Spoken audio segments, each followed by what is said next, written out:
আমরা এখানে সর্বোচ্চ পর্যায়ের জনপ্রতিনিধিরা এখানে আছি এই মহান সংসদে। আমাদের কাছে জাতি সর্বাধিক পরিমাণ সহানুভূতিটা আশা করে। আমি দেখছি আমার অবজারভেশনে গতকালকে সংসদ অধিবেশন নির্ধারিত সময়ের আধা ঘন্টা পরে শুরু হয়েছে, আজও কয়েক মিনিট পরে শুরু হয়েছে।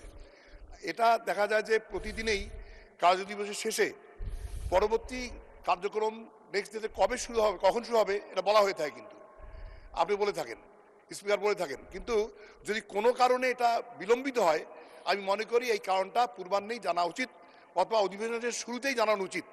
কিন্তু আমি দেখছি যে এটা গতকালও বলা হয় নাই, আজকেও বলা হয় নাই। এটা বোধহয় ট্রেডিশনটা ঠিক নয়। আবার বলুন, বুঝতে পারছি না, আবার বলুন। আমি বলছি যে প্রতিদিন কর্মদিবসের শেষে পরবর্তী কর্মদিবসে কখন সংসদের কাজ শুরু হবে এই সময়টা মাননীয় স্পিকার মহোদয় ঘোষণা করেন। যদি কোনো কারণে এই সময়টা ঠিক মেনটেন না করা যায়, অনিবার্য কোনো কারণ থাকতে পারে, তাহলে এটা অবহিত করা উচিত। কিন্তু আমরা দেখছি যে গতকালকেও পার্লামেন্ট শুরু হয়েছে নির্ধারিত সময়ের আধা ঘন্টা পর। জি, মাননীয় সদস্য বসুন, দয়া করে বসুন। ঠিক নয়। নেক্সট হলো উপস্থিতির ব্যাপারেও আমি মনে করি আমাদের আরো সতর্ক হওয়া উচিত। ধন্যবাদ মাননীয় স্পিকার। মাননীয় সদস্য, সংসদের যখন বিরতি ঘোষণা করে, গত রাতে আমি ছিলাম না, মাননীয় ডেপুটি স্পিকার ছিলেন, তিনি সময় ঘোষণা করেছিলেন যে বিকাল 3টার সময় অধিবেশন বসবে, কিন্তু সদস্যরা দেরিতে আসার কারণেই এই অধিবেশনটি বিলম্বিত হয়েছে।